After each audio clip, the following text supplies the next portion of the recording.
بلعم بن باورا دوستو یہ شخص اپنے دور کا بہت بڑا عالم اور زاہد تھا اور اس کو اسم اعظم کا بھی علم تھا۔ یہ اپنی جگہ بیٹھا ہوا اپنی روحانیت سے عرش اعظم کو دیکھ لیا کرتا تھا اور بہت ہی مستجاب الدعوت تھا کہ اس کی دعائیں بہت زیادہ مقبول ہوا کرتی تھیں۔ اس کے شاگردوں کی تعداد بھی بہت زیادہ تھی۔ مشہور یہ ہے کہ اس کی درسگاہ میں طالب علموں کی دعوتیں 12,000 تھیں۔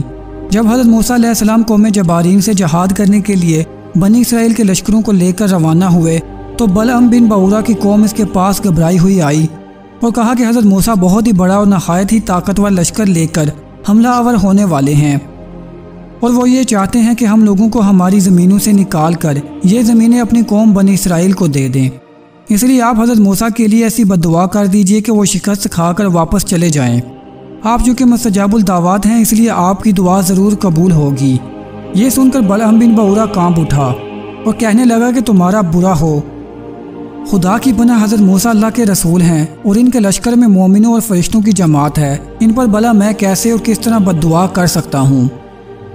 لیکن اس کی قوم نے رو رو کر اور گڑ گڑا کر اس طرح اصرار کیا کہ اس نے یہ کہہ دیا کہ استخارہ کر لینے کے بعد اگر مجھے اجازت مل گئی تو بددعا کر دوں گا۔ مگر استخارے کے بعد جب اس کو بددعا کی اجازت نہیں ملی تو اس نے صاف صاف جواب دے دیا کہ اگر میں بددعا کروں گا تو میری دنیا اور آخرت دونوں برباد ہو جائیں گی۔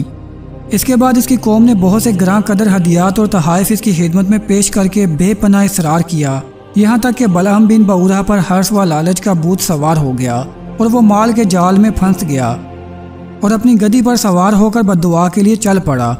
راستے میں بار بار اس کی گدی ٹھہر جاتی اور منہ موڑ کر بھاگنا چاہتی تھی، مگر یہ اس کو مار مار کر آگے بڑھاتا رہا، یہاں تک کہ گدی کو اللہ تعالیٰ نے گویائی کی طاقت عطا فرمائی۔ اس نے کہا کہ افسوس اے بلعم باورا، تو کہاں اور کدھر جا رہا ہے؟ دیکھ میرے آگے فرشتے ہیں جو میرا راستہ روکتے ہیں اور میرا منہ موڑ کر مجھے پیچھے دھکیل رہے ہیں۔ اے بلعم تیرا برا ہو، تو اللہ کے نبی اور مومنین کی جماعت پر بددعا کرے گا۔ گدی کی تقریر سن کر بھی بلعم واپس نہیں ہوا، یہاں تک کہ حسبان نامی پہاڑ پر چڑھ گیا اور بلندی سے حضرت موسیٰ کے لشکروں کو باغور دیکھا اور مال و دولت کے لالچ میں اس نے بددعا شروع کر دی۔ لیکن خدا عزوجل کی شان کہ وہ حضرت موسیٰ علیہ السلام کے لیے بددعا کرتا تھا، مگر اس کی زبان پر اس کی قوم کے لیے بددعا جاری ہو جاتی تھی۔ یہ دیکھ کر کئی مرتبہ اس کی قوم نے ٹوکا کہ اے بلعم، تم تو الٹی بددعا کر رہے ہو۔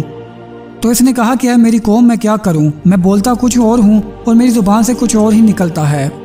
پھر اچانک اس پر یہ غضب الہی نازل ہو گیا کہ ناگہاں اس کی زبان لٹک کر اس کے سینے پر آ گئی۔ اس وقت بلعم بن باورا نے اپنی قوم سے رو کر کہا کہ افسوس میری دنیا اور آخرت دونوں برباد و غارت ہو گئی۔ میرا ایمان جاتا رہا اور میں قہر و قہار و غضب و جبار میں گرفتار ہو گیا۔ اب میری کوئی دعا قبول نہیں ہو سکتی، مگر میں تم لوگوں کو مکر کی ایک چال بتاتا ہوں۔ تم لوگ ایسا کرو تو شاید حضرت موسیٰ کے لشکروں کو شکست ہو جائے۔ تم لوگ ہزاروں خوبصورت لڑکیوں کو بہترین پوشاک اور زیورات پہنا کر بنی اسرائیل کے لشکروں میں بھیج دو۔ اگر ان کا ایک بھی آدمی زنا کرے گا تو پورے لشکر کو شکست ہو جائے گی۔ چنانچہ بلعم بن باورا کی قوم نے اس کے بتائے ہوئے مکر کا جال بچھایا اور بہت سی خوبصورت دوشیزاؤں کو بناؤ سنگار کرا کر بنی اسرائیل کے لشکروں میں بھیج دیا، یہاں تک کہ بنی اسرائیل کا ایک رئیس ایک لڑکی کے حسن و جمال پر فریفتہ ہو گیا اور اس کو ساتھ لے کر حضرت موسیٰ کے سامنے حاضر ہوا اور فتویٰ پوچھا کہ اے اللہ کے نبی، یہ عورت میرے لیے حلال ہے یا نہیں؟ آپ نے فرمایا کہ خبردار، یہ تیرے لیے حرام ہے، فوراً اس کو اپنے سے الگ کر دے اور اللہ عزوجل کے عذاب سے ڈر۔ مگر اس رئیس پر غلبہ شہوت کا ایسا زبردست بوجھ سوار ہو گیا کہ وہ اپنے نبی علیہ السلام کے فرمان کو ٹھکرا کر اس عورت کو اپنے خیمے میں لے گیا اور زنا کاری میں مشغول ہو گیا۔ اس گناہ کی نحوست کا یہ اثر ہوا کہ بنی اسرائیل کے لشکر میں اچانک طاعون کی وبا پھیل گئی اور گھنٹے بھر میں 70,000 آدمی مر گئے اور سارا لشکر تتر بتر ہو کر ناکام و نامراد واپس چلا آیا، جس کا حضرت موسیٰ علیہ السلام کے قلب مبارک پر بہت ہی گہرا صدمہ گزرا۔ دوستوں، بلعم بن باورا پہاڑ سے اتر کر مردود بارگاہ الہی ہو گیا۔ آخری دم تک اس کی زبان اس کے سینے پر لٹکتی رہی اور وہ بے ایمان ہو کر مر گیا۔ اس واقعے کو قرآن کریم نے ان الفاظ میں بیان فرمایا ہے، اور اے محبوب انہیں اس کا احوال سناؤ جسے ہم نے اپنی آیتیں دیں تو وہ ان سے صاف نکل گیا، تو شیطان اس کے پیچھے لگا تو گمراہوں میں ہو گیا، اور ہم چاہتے تو آیتوں کے سبب اسے اٹھا لیتے، مگر وہ تو زمین پکڑ گیا اور اپنی خواہش کا تابع ہوا، تو اس کا حال کتے کی طرح ہے۔ تو اس پر حملہ کرے تو زبان نکالے اور چھوڑ دے تو زبان نکالے۔ یہ حال ہے ان کا جنہوں نے ہماری آیتیں جھٹلائی، تو تم نصیحت سناؤ کہ کہیں وہ دھیان کریں۔